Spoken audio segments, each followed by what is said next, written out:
an epidemic that nobody really seems to care about.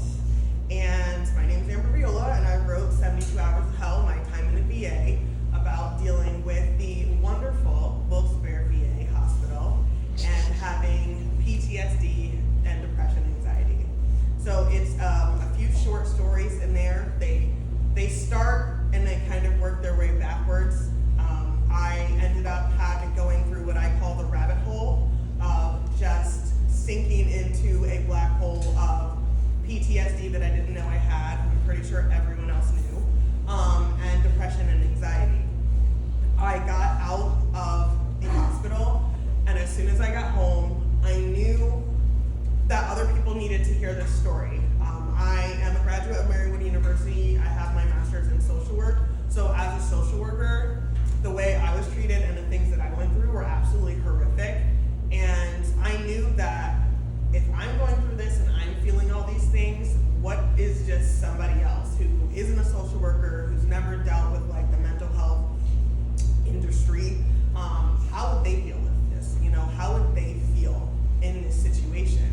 Because I felt horrible and trapped, and I knew, you know, the procedure, I knew the laws, I knew everything that was supposed to happen, and it didn't happen. And luckily, I was able to come out of that after 72 hours. Honestly, they tried to keep me in there, and it's so scary. And after I went through it, I got home, I was super drugged up, I was exhausted, I was dirty, I was tired. By the way, they give you donated panties. Luckily, I did not have to have a donated bra because my social worker, my therapist, who was absolutely wonderful, she told me you make sure you wear a sports bra, you know. So I was like, okay, which honestly was one of the very few little things that really like meant a lot to me. So after I got home, I spoke into my phone about the story, and then I didn't listen to it for months. I knew that I needed to tell it, but it was so traumatizing for me that I didn't actually want to relive it. But while I was there, it actually reinvigorated my love for reading because I hated being there so much, and I read about 5 books over the 72 hours. And that was kind of my escape. I love reading. I was actually published when I was a child as a poet. And I remember, I don't even know if you really know that, but I'm a millennial. So I've been on the computer since I was 4. And so I was published, I think I was about 10 or 11 years old when I first started publishing poems online and things like that. So I've always wanted to be a writer. I've always wanted to write. I never thought it would actually be a career or something that I would kind of like do things like this in.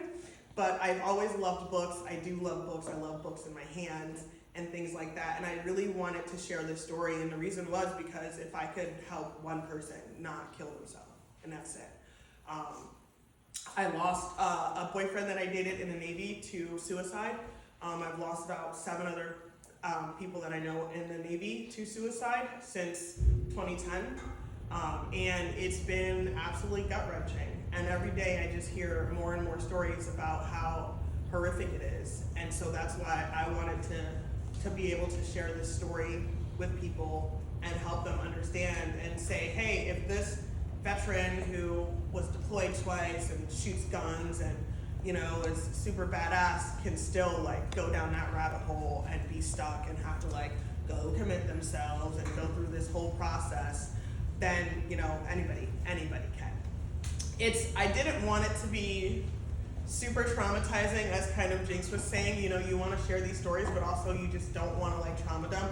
So there are funny parts in the story. I'll tell you one that's my favorite is, if you guys don't know this, but if you commit yourself, you can still own weapons as a veteran. That's important to us.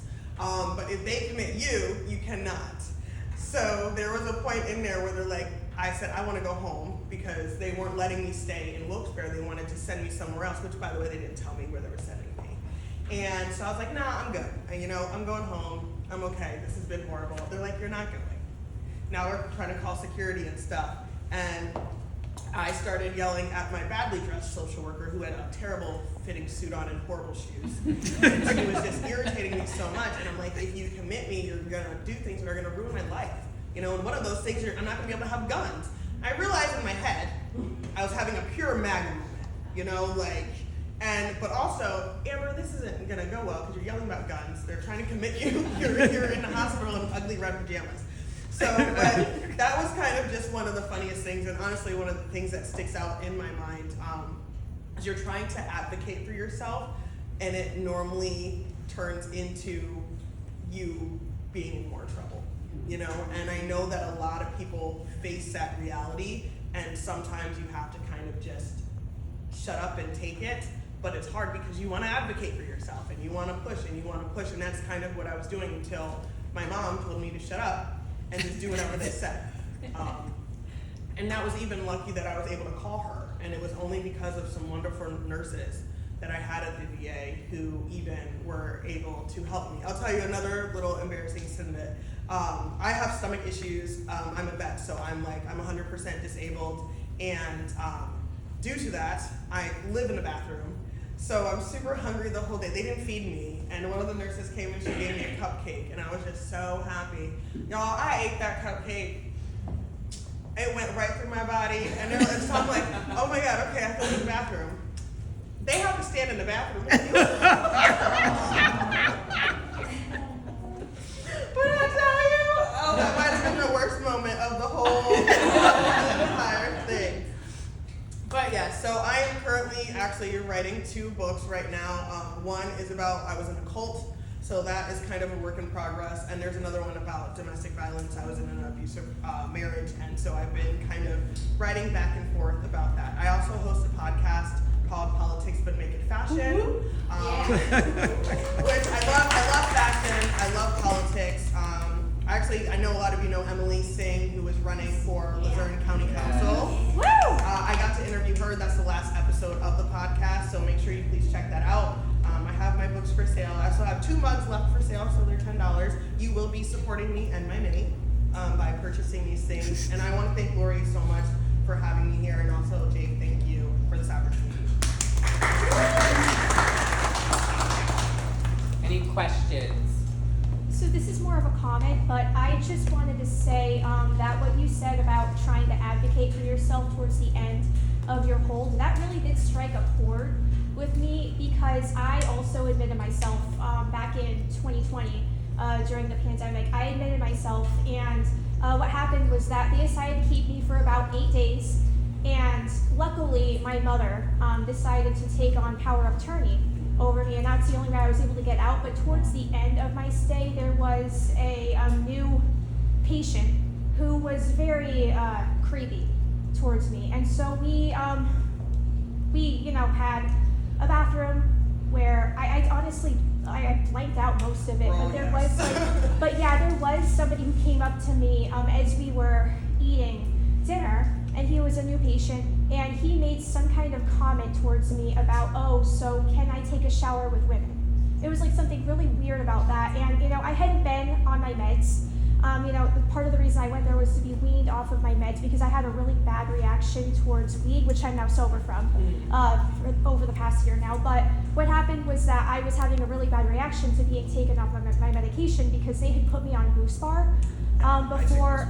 I did not have a good reaction to it. So I was being weaned off of that, and I was having shock waves go down my arms, and that's the reason why they kept me, was so I could be in a safe environment, being, off of it cold turkey. And so my brain, I was still very paranoid about that. And, if I were more stable, like I was now, I'd be like, oh, haha, this guy's weird.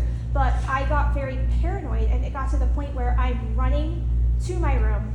I'm bolting my door because they have to be unlocked, and I'm afraid he's going to come in. And it got to the point where one of the nurses, which everybody loved this nurse, everybody says, oh, I love Miss Bridget, I love Miss Bridget. One patient says, oh, I think Miss Bridget has multiple personalities because I like the way she spoke to me. I found out that patient was right, because what she said to me was, he needs help just like you, and if you have a problem with that, I can have you transferred somewhere else. And I was about to leave in a day, so I had to shove that down. But who really did believe me, though, was a male security guard. And he sat me down and he said, I don't understand why she said that to you, because I can tell that he was very creepy. And so I just wanted to say that struck a chord for me personally. And what you have is it's 100% worth reading, and I cannot wait to check out your podcast and see more of what you wrote. Oh, thank you.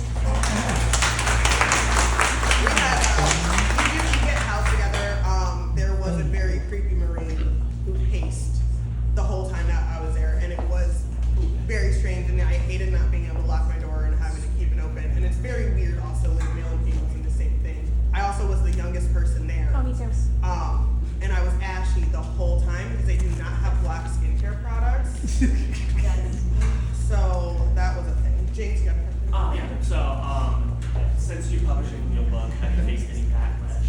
And if so, how do you cope and fight against that? So, not necessarily from the book, but I honestly have faced backlash about speaking out against the VA because people feel like you hate America or you hate veterans or you're trying to, like, I don't know, trash the VA because they do such a wonderful job. There are things that they do very well.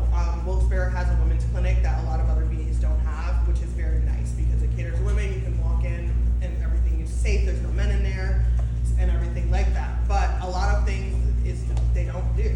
So 17% of the armed forces is now female, and that's the most growing population.